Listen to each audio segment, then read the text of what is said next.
Bienvenue sur Africa 24 dans cette nouvelle édition du Non-Stop Info. Au sommaire de l'actualité, les élections sur le continent. Le 10 avril se tiendra ainsi le scrutin présidentiel au Tchad. Nous reviendrons sur le projet de société proposé par le candidat Djividi Boucar Dibeng, représentant du Parti démocrate et socialiste.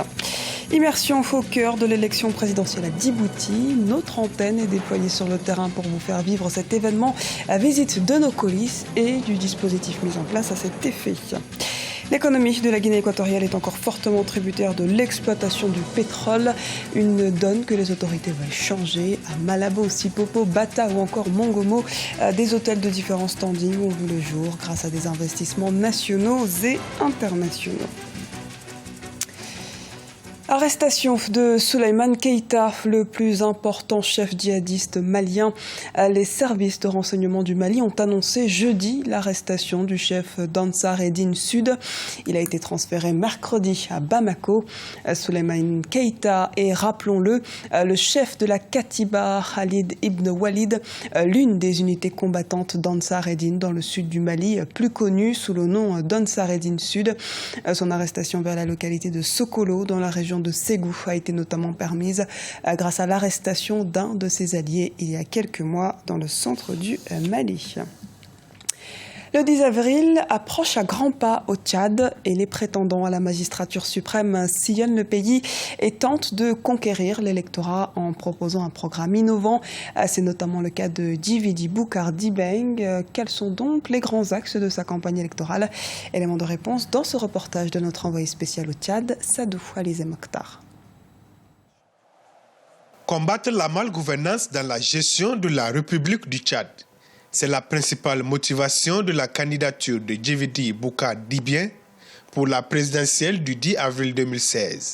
Ancien secrétaire général du gouvernement, le président du PDS, le Parti démocrate et socialiste, veut refonder l'armée tchadienne. Nous avons dit, pour éviter une implosion au pays, j'ai décidé de me présenter en fils providentiel pour me mettre au service de la reconstruction de l'unité nationale et de la concorde nationale mise à mal par les régimes qui se sont succédés et plus particulièrement par le régime MPS.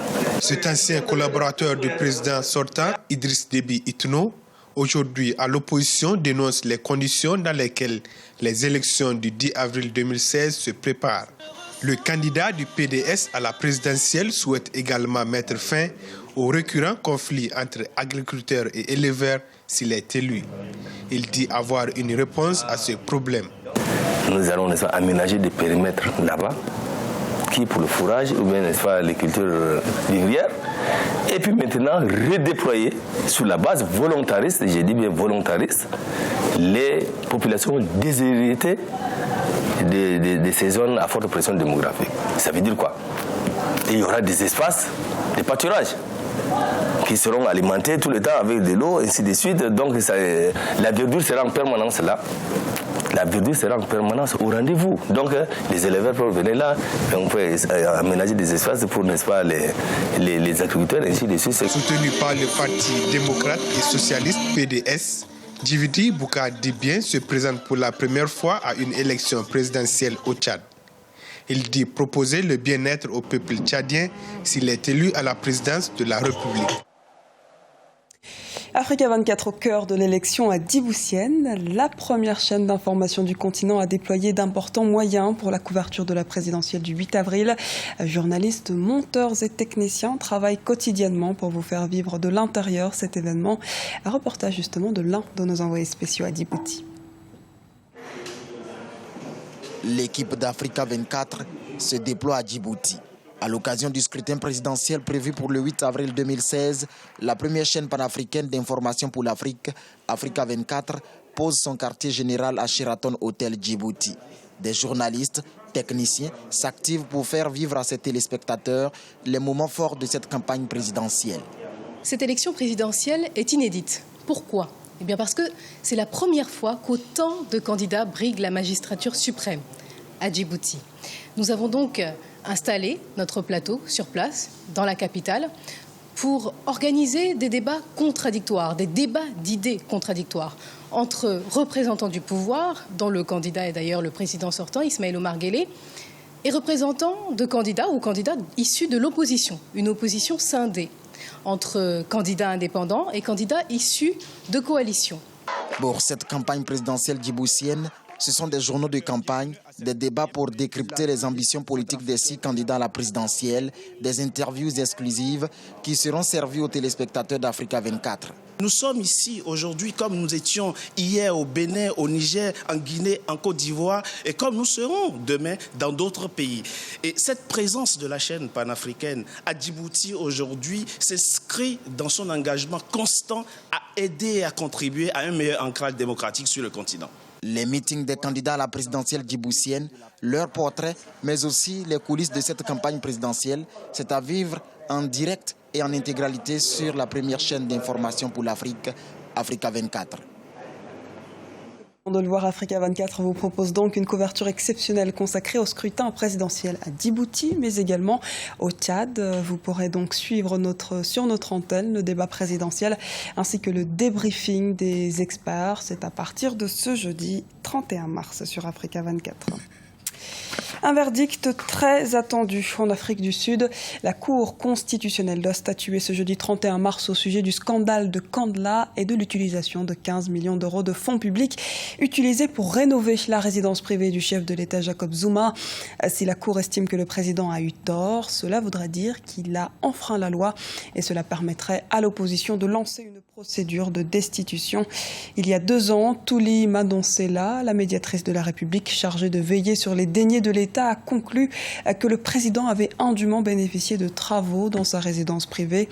Aujourd'hui, la Cour constitutionnelle doit non seulement décider si le président doit rembourser, mais surtout s'il aurait dû obtempérer aux demandes de la médiatrice. Développer l'industrie touristique fait partie des priorités du gouvernement équato-guinéen. Outre les revenus pétroliers qui constituent 90% des recettes de l'économie nationale, ce secteur pourrait constituer un levier de croissance économique dans plusieurs localités. Et pour y parvenir, un plan stratégique a été mis en place. Un reportage de Leopoldo Heneme Mbaswe, notre correspondant en Guinée équatoriale. Commentaire d'Eu Gracias Okpodo. La Guinée équatoriale à la recherche de la diversification économique par le secteur touristique. Après la baisse du prix du pétrole au cours des 2 dernières années, le gouvernement équato-guinéen a engagé des projets de diversification de l'économie nationale. Par le biais du ministère du Tourisme, les autorités ont lancé le Plan national du tourisme qui vise à améliorer les conditions économiques dans le pays. Avec ce projet, la Guinée équatoriale veut renforcer les secteurs non dépendants de l'exploitation des hydrocarbures. L'État doit tout mettre en œuvre pour diversifier l'économie en donnant une place de choix au tourisme. De même, le département du tourisme devrait améliorer les exigences de qualité et renforcer les positions concurrentielles des voyagistes. Ainsi, le tourisme pourrait devenir l'un des secteurs les plus importants dans la contribution du produit intérieur brut. Avec le slogan « Guinée équatoriale unique », le gouvernement crée un nouveau schéma touristique national qui a pour but de faire de la Guinée équatoriale un pays émergent et une destination touristique par excellence à l'horizon 2020. Le tourisme organisé est une source importante pour l'économie dans la mesure où, à la différence du pétrole, elle est inépuisable. À cet effet, le gouvernement profite de l'occasion pour lancer une invitation à tous les Équato-Guinéens afin qu'ils s'impliquent dans le développement du tourisme interne et qu'ils apportent leur contribution pour permettre au gouvernement de bénéficier des investissements importants dans tous les aspects touristiques du pays. Routes, ponts, nouvelles villes, protection de l'environnement et du patrimoine culturel, la Guinée équatoriale a engagé plus de 300 nouveaux grands projets sur l'ensemble du pays afin de garantir un tourisme attrayant. C'était le journal de la rédaction. Merci de nous avoir suivis. Retrouvez dans un instant une nouvelle édition de l'actualité sur Africa 24.